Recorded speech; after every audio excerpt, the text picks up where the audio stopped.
Habis boleh berhentilah. Okey. Nasihat terakhir untuk diri saya sendiri dan juga kepada tuan-tuan tadi. Ambil rumusan 3 benda. Apa saja yang datang daripada Allah, apa saja yang datang daripada Rasulullah, sama ada bentuk perintah atau larangan, ikut saja. Ikut saja. Sebab saya sebut banyak tempat dah juga ni. Ilmu ni dia macam ni. Dia ada ilmu yang berbentuk transmitted knowledge. Apa dia transmitted knowledge? Ilmu nukilan. Ilmu yang dinukil, ilmu yang diambil. Contoh ilmu wahyu lah, ilmu Al-Quran, ilmu hadis, ilmu fiqh, ilmu. Maksudnya jenis ilmu yang transmitted knowledge ni kita tak akan dapat, kita tak akan capai kecuali mengambil daripada orang lain. Ayat nak sedap lagi, berguru dengan orang lain. Maksudnya kita tak akan faham Quran, kita tak akan faham hadis, tak akan faham fiqh kecuali kena cari tok guru, duduk depan tok guru, belajar sungguh. Belajar sungguh. Ini dipanggil ilmu nukilan. Tidak dapat tidak, memang kena ambil dengan orang lain. Kita tak boleh nak reka-reka sendiri. Aku nak reka lah tafsiran yang ulama ni sebut macam ni. Aku nak ubah ayat dia, ubah baris dia sikit, mesti makna jadi lain. Kita nak guna ikut selera kita. No. Itu kena ikut panduan. Ada disiplin ilmu. Baik. Manakala yang kedua disebut actual intellect. Ini ilmu yang bersifat akliyah, menggunakan logik dan rasional. Contoh seperti ilmu matematik dan sebagainya lah, guna akal. Tetapi biasanya pendekatan antara ilmu nukilan, transmitted knowledge dengan actual intellect ni, kalaulah ada persoalan berbentuk why, bukan huruf Y, WHY, mengapa ni biasa bila berhadapan dengan transmitted knowledge, kita kena ambil seketul Y tu, duduk di belakang. Kena duduk belakang. Contoh, mengapa kita kena semayang? Contoh ayat-ayat macam tu. Mengapa kita kena bayar zakat? Mengapa kita kena kahwin? Mengapa kita kena buat ibadat haji? Mengapa ni? Duduk belakang. Jawapan paling sederhana dan senang, pasal apa kena semayang? Allah perintah. Pasal apa kena bayar zakat? Allah suruh. Pasal apa kena buat baik, berakhlak mulia, beradab mulia? Nabi perintahkan. Tak boleh kira. Faham tak? Tu je jawapan dia. Tapi bila berdepan dengan actual intellect, hak tadi kena duduk depan. Contoh, ilmu matematik akliyah. 2 campur 2 jawapannya ialah 4. Kita nak jawab, style dia sama macam tadi. 2 campur 2, kenapa 4? Sebab cikgu aku habaq. Faham tak?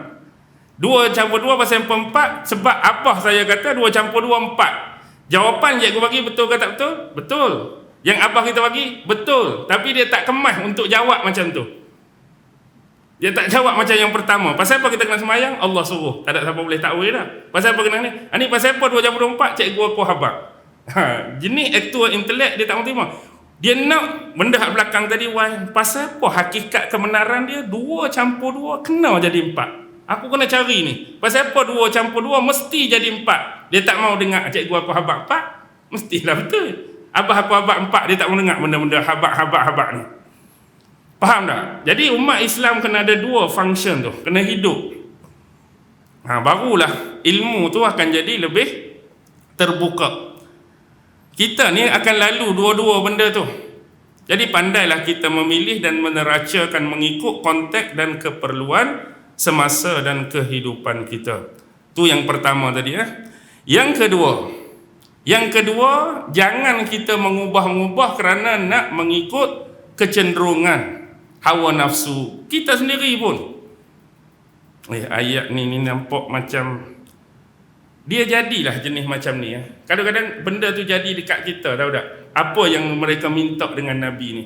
Kita kadang-kadang berpegang kepada satu benda yang membolehkan sesuatu. Tetapi kita kata jumhur ulama ke, sebahagian besar ulama ke, tidak membolehkan hal tersebut. Tapi sebab hati dan jiwa kita nak pegang hak boleh ni, baca hak ulama muktabar ni pun tak boleh, baca ulama masyhur ni pun tak boleh, baca ulama terkenal, ada mana aku mesti cari juga satu pandangan ulama. Dia jenis nak Nak cari juga hak muyu kita, hak cenderung kita tu. Nak bagi sedap biar bila cakap pasal apa hang buat, ada ulama tu walaupun terpencil contoh. Kita nak juga cari-cari hak jenis macam tu. Kita tak nafikan lah pendapat-pendapat tu akan sentiasa ada saja. Bila kata hak ni boleh, hak ni tak boleh, hak ni ya, hak ni tak, akan sentiasa ada. Tapi carilah yang lebih bersifat kemas. Baik, ni sering berlaku lah.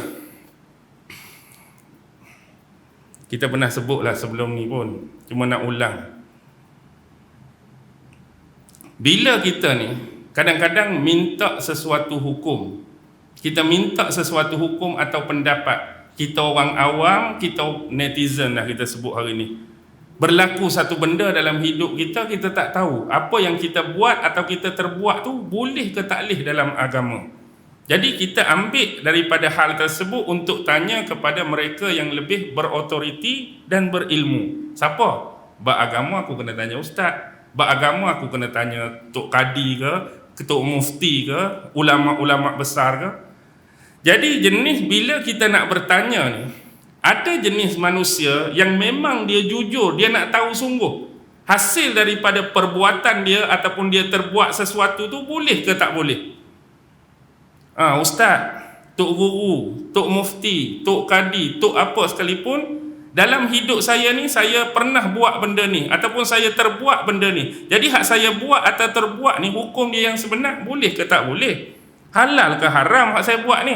Dia nak tahu sungguh. Jadi bila diberitakan pada dia, diberitahu hukum yang sebenar, dia turut sungguh, dia follow sungguh. Benda ni tak boleh. Oh tak boleh. Jadi saya hak dulu tu saya buat dalam keadaan saya jahil, saya tak erti, saya tak tahu. Saya bertaubat daripada benda tu, insya-Allah akan datang saya tak buat, saya tinggal dah. Dia nak tahu sungguh. Ada jenis orang yang dia tanya sesuatu tu, sedangkan jawapan hak dia nak, dia letak dah awal-awal lagi, dia tak tanya lagi. Tapi kalau boleh, bila aku tanya ustaz ni, jawapan dia bagi boleh aku buat tu, dia letak dah jawapan tu, tak jumpa lagi ustaz tu, tapi dia letak dah hak dia buat tu, biar ustaz kata boleh, dia pi dengan bawa benda tu. Jadi dia pun tanyalah, ustaz cerita dia macam ni, bla bla bla bla bla ABC sampai Z, okey, apa hukum dia di sisi agama ustaz? Hukum dia adalah haram. Tengok berlawanan dah dengan hak dia nakkan jawapan tu. Jadi bila kawan ni kata haram, dia duk letak dah bawa biar benda ni boleh, biasanya apa akan berlaku? Ni kita kata konteks berlawanan dengan hak pertama, hak jujur sungguh. Dia akan tukar statement. Okey, statement dia akan buat apa? Dia bukan lagu tu juga ustaz. Dia start dah. Dia bukan lagu tu juga. Padahal cerita betul, hak mula-mula dia cerita tu betul dah, tapi sebab dia tak mau dengar perkataan haram tu, cerita dia lagu ni. Dia ni dia ni sikit. Tapi bila ni sikit pun ustaz tu kata kalau lagu tu pun tetap tak boleh. Tak kena lagi. Tak kena lagi. Tadi haram, lepas tu aku corner pun tetap tak boleh.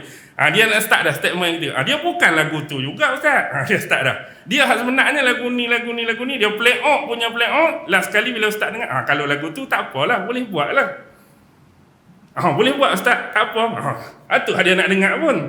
Tapi dia dah selewengkan fakta, selewengkan hak sebenar. Hak betul duk mana? Hak nombor satu tu, hak sungguhnya, hak haram tu. Corner sikit pun tak boleh, corner sikit boleh. Inilah perangai manusia. Setengahnya. Kita dah cerita macam Piramli Habak tu lah kan. Tengok filem Piramli. Filem apa? Filem apa hak jenis kes macam ni? Seniman Bujang Lapuk. Seniman Bujang Lapuk. Dia ada satu action dalam Seniman Bujang Lapuk tu, waktu mereka syuting. Piramli jadi raja, Sudin jadi ahli nujum negara lah kan. Kemudian Piramli tu ceritalah kat Sudin, ahli nujum negara. Wahai ahli nujum negara, semalam beta bermimpi. Apa mimpi tuanku? Seketul apa? Tai unta ke apa? Seketul tumpuk tai unta jatuh atas muka beta. Itu hak betul tu. Itu hak betul pun. Jatuh atas muka beta. Jadi jawapan daripada ahli nujum negara, kalaulah seketul tai unta jatuh atas muka tuanku, alamat tuanku nak mampus. Dengar nak mampus tu tak seronok dah lah. Sebab nakkan jawapan yang menyeronokkan, mengembirakan. Tapi bila tak seronok tu, tengok statement bertukar dah kan. Sebab nak mampus tu. Dia bukan betul-betul atas muka beta, tapi dia CP. Tadi tak ada ayat CP. Dia bukan betul-betul, dia CP.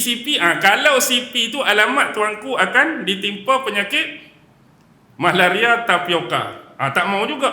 Penyakit malaria tapioka pun tak mau. Last sekali tak ada kena-mengena langsung dengan dia. Dia bukan jatuh CP.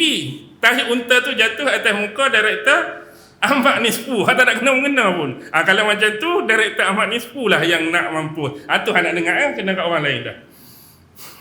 Tu sifat. Walaupun kita dah sebut banyak kali, tapi itu pengajaran. Jangan nak ubah-ubah. Kerana hanya nak kecenderungan dan muyul hawa nafsu kita. Nak bagi boleh hak kita nak bagi taklih hak kita tak suka, tu bukan jenis ajaran agama. Kerana dia tertakluk dengan apa yang datang daripada Allah dan Rasulnya.